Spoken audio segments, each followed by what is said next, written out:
Assalamualaikum Tribuners dan pemirsa Rian Surya. Jumpa lagi dengan saya Rifki Edgar. Dan kali ini saya sedang berada di depan pintu gerbang Pondok Pesantren Bahrul Maghfirah. Dan pada bulan suci Ramadan kali ini kami memiliki program cerita para kiai. Dan rencananya kami akan masuk ke dalam Ponpes Bahrul Maghfirah untuk mengetahui lebih dekat Ponpes Bahrul Maghfirah yang ada di Kota Malang ini, terutama untuk ngobrol dan berbincang langsung dengan pengasuh Pondok Pesantren Bahrul Maghfirah, yakni Profesor Dr. Kyai Haji Muhammad Bisri. Yuk ikuti perjalanan kami di sini.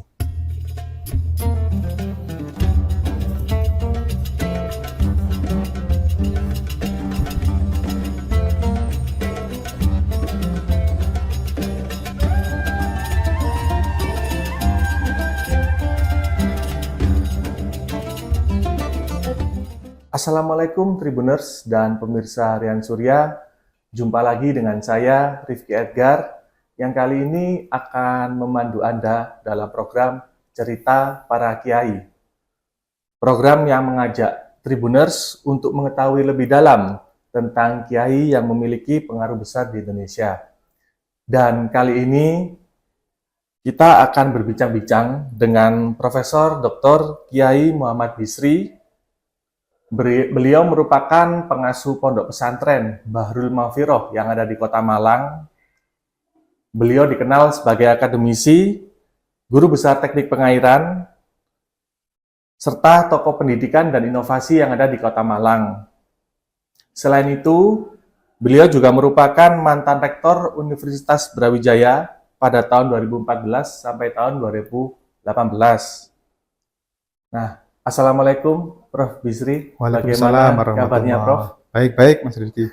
Nah, jadi gini Prof, sesuai tema yang kita angkat pada pagi hari ini tentang cerita para kiai.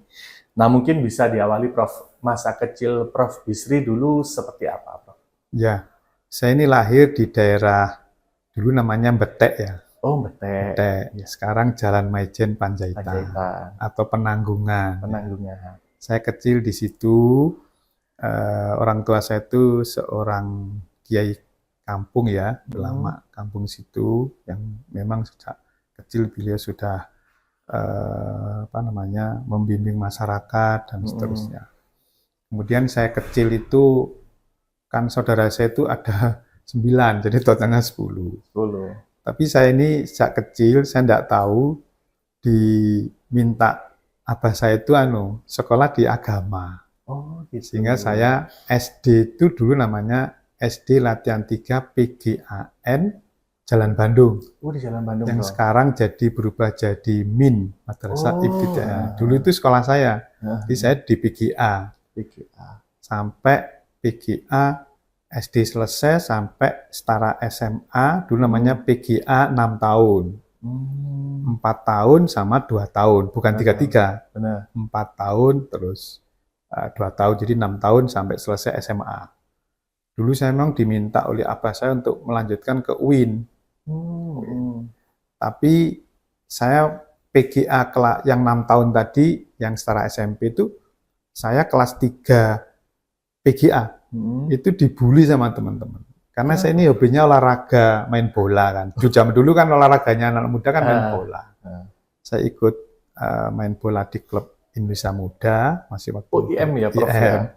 Nah, terus dibully sama teman-teman banyak di kampung. Sekolah PGA katik dadi mudin ta. Jadi dulu tuh saya diolok-olok sama teman-teman. Akhirnya nggak kuat. Pindah ke SMA. Tanpa pengetahuan orang tua saya dulu itu. Saya pindahkan dulu sekolah masih muda ya, tahun 70-an kan masih. Saya pindah ke SMA NU namanya. Sekarang Salahuddin. Oh, Salahuddin. Nah, dulu namanya kan SMA NU. Dari PGA kelas 3, saya ujian persamaan dulu, baru pindah ke SMA NU, terus berubah menjadi SMA Salahuddin. Nah, jadi kelihatannya bahasa itu bikin saya jadi orang ahli agama. Tapi saya ini melengkor aja. Jadi saya kecilnya sampai SMA terus baru kuliah. Kuliah mulai tahun 79 saya masuk ke teknik Saya teknik, kenapa? Saya sebenarnya suka di manajemen ekonomi. Tapi waktu itu di UB belum negeri 100% kalau nggak salah. Saya masuknya masih berdasarkan ranking sumbangan. Saya masuk ke manajemen Fakultas Ekonomi. Karena orang tua saya kiai kampung nggak kalah sama ranking yang bayar tinggi-tinggi. Ya, kami nggak lulus, saya kuliah ke Widya Agama ngambil ekonomi, manajemen, karena saya suka manajemen. Terus tahun berikutnya saya nyoba kembali ke UB, cari jurusan yang sepi. Golek ketemu teknik pengairan, saya juga ngerti ini apa itu. Daftar aja karena cari yang sepi peminatnya.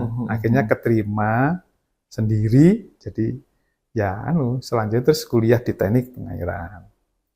Setelah itu saya tahun 96, saya ada teman saya pingin buat pondok pesantren. Nah, pondok pesantren ini, nah waktu itu saya matur ke abah saya, ada teman ngajak buat pondok pesantren. Ya wis, gawe wong kayak kebaikan. Buatlah saya di sini beli tanah sama jamaahnya abah saya 500 meter. Tahun berapa waktu itu? Tahun 96. 96. Notarisnya saya masih ingat, di Notaris Rudianto. Namanya Yayasan Al-Ma'rifat. Al-Ma'rifat.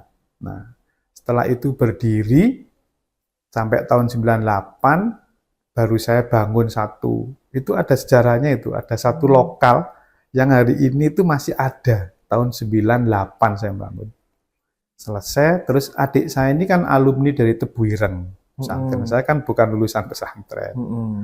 Terus adik saya minta, "Mas, tak kelolani ya pondok Ya wis gak apa-apa, saya matur apa, ya wis kelolani. Nah, dikelola adik saya. Dirubah namanya Pondok Pesantren Bahrul Mafiroh. Saya balik ke kampus, balik jadi akademisi, balik ke kampus. Terus baru tahun 8, terus perjalanan ya saya jadi dosen muda, jadi doktor, profesor, terus saya jadi dekan Fakultas Teknik tahun 2013. Jadi dekan. Sebelumnya jadi ketua jurusan, jadi sekretaris jurusan lah. Bertahap ya? Bertahap. Terus saya jadi dekan 2013-2014. Dalam proses dekan ini saya diminta teman-teman nyalonkan rektor UB. Rektor UB akhirnya ya saya sebenarnya terpaksa aja nyalonkanlah jadi rektor. Menang. Terpilih. Tahun 2014 jadilah saya rektor Universitas Brawijaya sampai 2018. Tahun 2017 adik saya Sedo, Gus Lukman yang semula lahannya ini hanya 500, dikelola beliau sampai hampir 4 hektar, 3,8 hektar dikelola beliau. Tapi modelnya model salah bener. Betul akhirat tok istilahnya. Pokoknya anak-anak ngaji, puasa, riyadhah itu. 2017 itu beliau Sedo tidak punya putra. Nah, saya masih rektor. Nah, pengurus ke rumah minta supaya saya yang melanjutkan, mengelola kembali. Sebenarnya kan saya yang ngelola awal. Ngelola kembali. Kemudian adik saya memang sebelum meninggal itu sebulan sebelumnya itu saya diajak keliling sini. Padahal selama ini saya tidak pernah ke pondok kalau nggak ada undangan penting. Memang saya sengaja supaya tidak ada 2 pimpinan. Nanti kalau saya sering ke sini, pengurusnya bingung, zamannya bingung, sing dadian itu sapa iki. Nah, saya memang sengaja tidak mau ikut-ikut. Baru 2017 sebelum Gus Lukman Sedo itu saya diajak pondok ini keliling. Saya lihat besar sekali. Nah, tapi bangunannya nggak seperti ini kan, masih yang bangunan kuno. Pendidikannya juga masih pendidikan ya. Akhirnya beliau bilang, "Mas, habis ini bantu saya untuk ngelola pondok." Saya bilang, "Saya masih rektor, nggak mungkin. Ya setelah rektor tak bantu." Pokoknya ngotot saya suruh bantu. Nanti naik sore, saya dibuatkan ruang sama beliau. Di belakang sana, tak kayak ruang Mas, sama cek ngantor nanti. Bukan di sini ya, Prof? Bukan di sini, ini kan baru kali. Masih baru. Yang di bangunannya adik saya.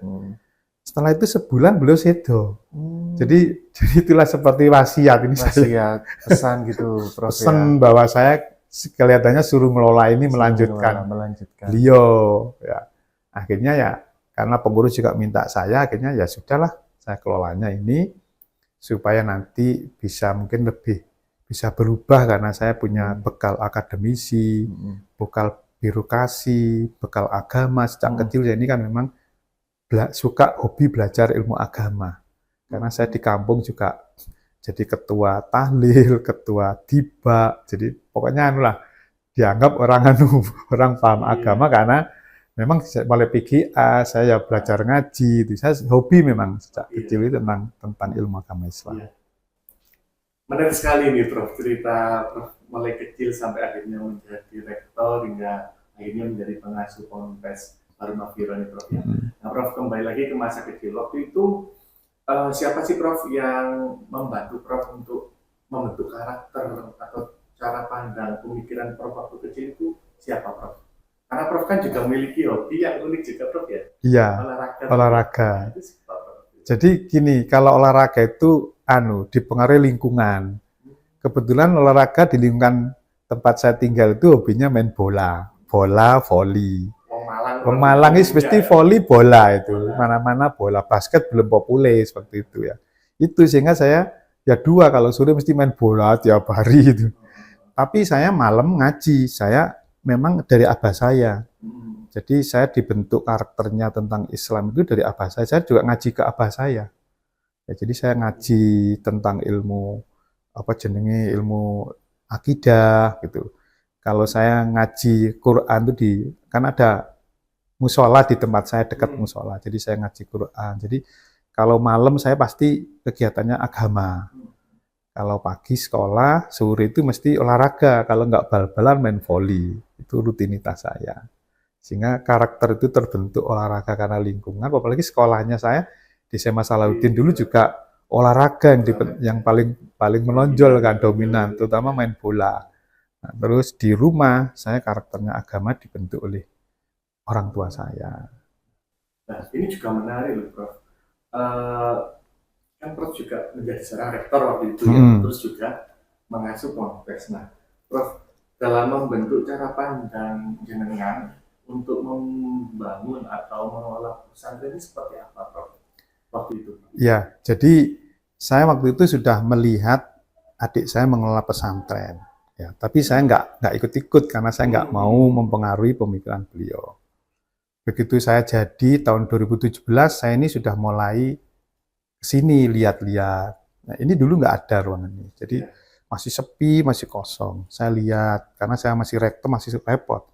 Saya harus berpikir untuk merubah pemikiran tentang pondok pesantren. Saya ingin ada perubahan mindset. Karena awalnya adik saya itu santrinya itu diambil dari mana-mana dan gratis. Hanya bayar uang makan ya, hanya bayar uang makan gratis dari Lampung, dari mana di sini. Terus mereka ansik memang belajar Islam, hanya kitab-kitab belajar itu ya. Jadi memang arahnya memang ya kayak pondok-pondok zaman dulu, sehingga sekolah formalnya tidak begitu teropeni. Saya terus masuk, saya bilang kan dulu itu anak-anak juga nakal-nakal yang mondok di sini. Jadi mungkin terpengaruh oleh pondok-pondok zaman dulu bahwa justru pondok itu tempat pendidikan anak-anak nakal. Ya, di situ seperti itu jadi kiai kan itu. Terus saya begitu di sini saya bilang nggak bisa, pondok itu adalah tempat mencari ilmu agama Islam dan mengamalkan, bukan penitipan anak-anak nakal. Anak nakal itu kewajiban negara loh, saya bilang gitu.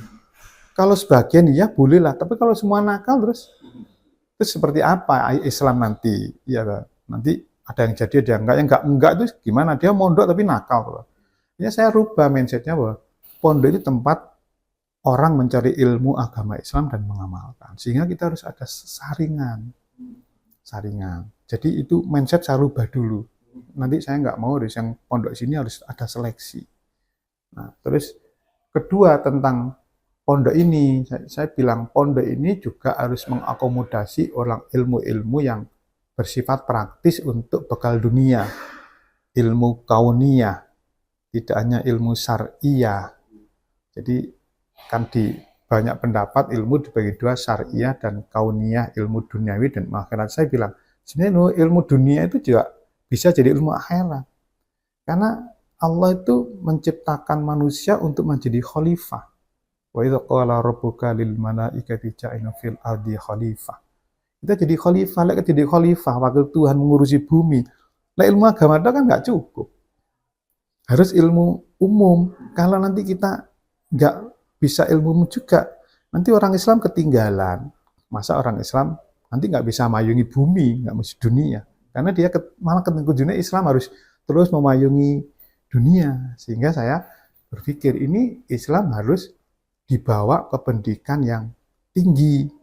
Karena Al-Islam ya'lu wa la yu'la alaih. Islam itu agama yang tinggi, jadi standarnya harus tinggi.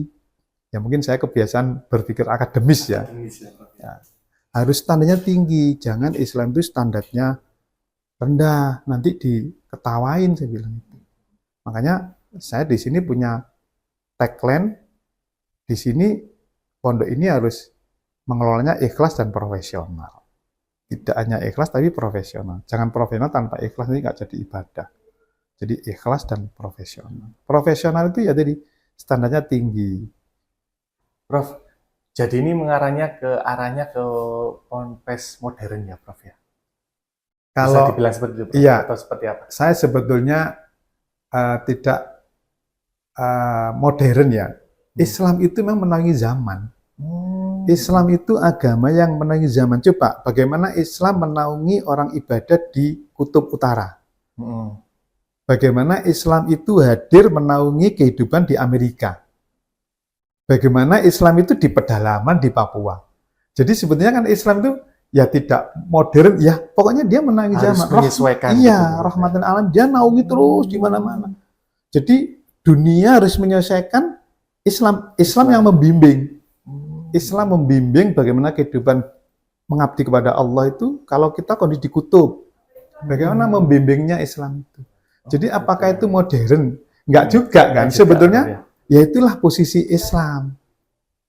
Karena Islam ya'lu wa la yu'la. Islam itu agama yang tinggi, yang rahmatan alamin. Dia menaungi segala zaman dan sekolah tempat. Ya, jadi jangan terus kita ini beringin Islam itu kayak di hanya Arab Saudi loh lah. Terus yang di kutub gimana? Yang di Papua gimana? Yang di daerah enggak pernah ada enggak pernah tenggelam Swedia, itu gimana?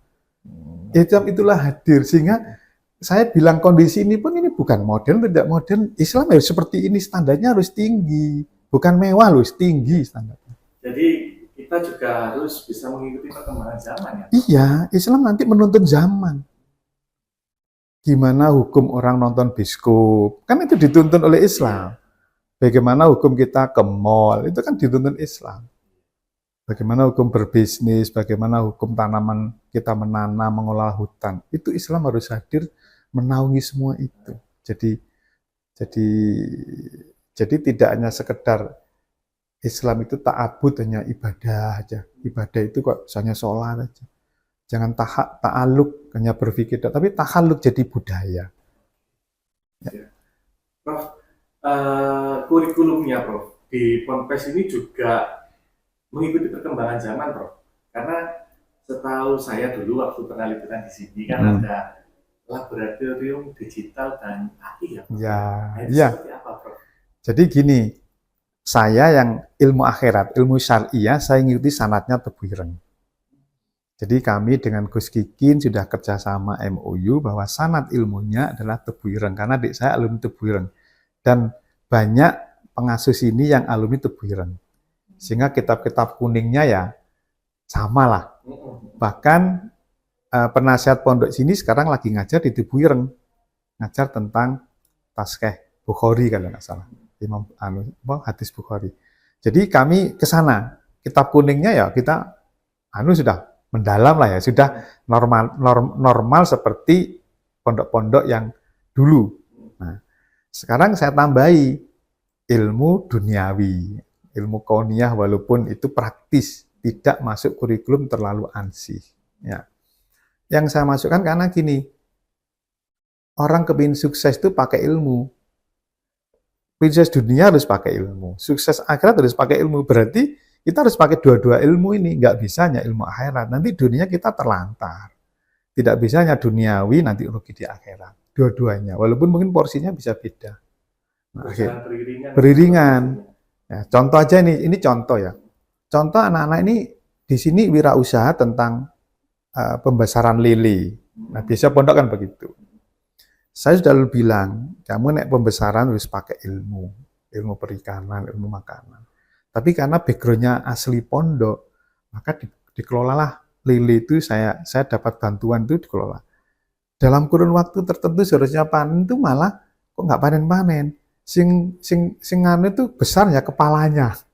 Badannya tetap kecil, berarti lele sombong.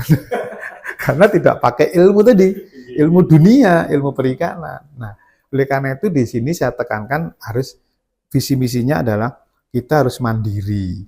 Jadi membentuk SDM yang mandiri. Mandiri untuk menyiapkan akhirat, mandiri untuk menyiapkan hidup di dunia. Sehingga ini ditopang oleh wirausaha. Makanya di sini ada mata pelajaran wirausaha, kita punya balai latihan kerja. Ada program petani milenial, ada program pedagang milenial. Jadi diciptakan anak-anak itu supaya hidup dan dunia nanti kalau nggak ikut negara ya jadilah pengusaha. Makanya di sini ada BM Mart, ada Pertasop, ada usaha lili, usaha ayam, usaha bebek, ada rumah potong unggas, ada kowi, ada macam-macam lah. Supaya anak-anak bisa, nah terus ada BLK. BLK itu balai latihan kerja, anak dilatih kerja juga. Packaging, bagaimana membuat lain-lain, supaya punya modal untuk kehidupan dunia. Nah, terus wirausaha itu karena sekarang zaman digital, nah kita buatkan laboratorium digital dan artificial intelligence. Selain kita punya laboratorium multimedia kreatif. Ada di atas itu, ada studionya, anak-anak bisa belajar foto, organisasi wedding, itu ada di atas. Jadi lengkap. Kompresor rasa kampus ya, Pak? Iya, memang saya ingin mengkombinasi antara din dan sains. Walaupun sains adalah bagian dari adin. Jadi saya ingin semasa ini adalah karena kalau kita mau sukses dunia tanpa sains tidak mungkin. Maka saya ingin kehidupan kita ya kayak sukses di dunia, sukses di akhirat. Saya yang orang gini bisa jadi rektor. Itu kan tanda petik orang memandang saya sukses di dunia. Iya. Memandangnya ya, kalau saya kan biasa aja, itulah tugas manusia memang ya.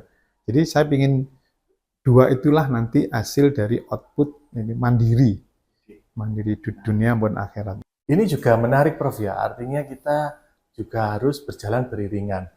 Nah, sekarang gini, Prof. Mungkin bagaimana sih, Prof, menjaga agar santri ini tetap kuat secara spiritual di tengah perkembangan zaman. Itulah ini latihannya di pondok ini. Di pondok ini, Bro. Latihan di pondok ini. Jadi nanti kalau jadi pilot, akidahnya kuat, sholatnya nggak pernah telat. Semuanya berbasis pada syariat Islam. Nanti jadi wali kota, nah itu tetap jangan terima, jangan korupsi, jangan itu karakternya dibentuk di sini. Makanya dia juga harus tahu hidup dunia di luar. Makanya ada digital. Ya ada belajar marketing dia, karena saya pingin anak-anak itu juga, bahkan saya ini lagi mau ngerintis untuk kurikulum Cambridge di sini. Seperti apa itu, Prof? Cambridge itu standarnya kayak Cambridge di Inggris sana. Saya udah ketemu sama PJ Global, Pak Amin, saya mau kunjungan ke sana, nanti kami akan ikut beliau. Metode pembelajaran Cambridge-nya. Bahasa Inggris, nanti suatu saat saya ingin di sini bahasa Arab. Jadi dua-duanya akan saya anukan. Terutama bahasa ini sudah kita rintis untuk SD Cambridge-nya ya. Mungkin insya Allah tahun depan sudah buka untuk kelas Cambridge. Kalau nanti berjalan SMP-nya juga saya buka kelas Cambridge. Jadi saya ingin tadi sains dan din mau saya kombinasikan di pondok ini. Menarik sekali ya Tribuners ya terkait apa yang sudah disampaikan oleh Prof Bisri ini, Prof.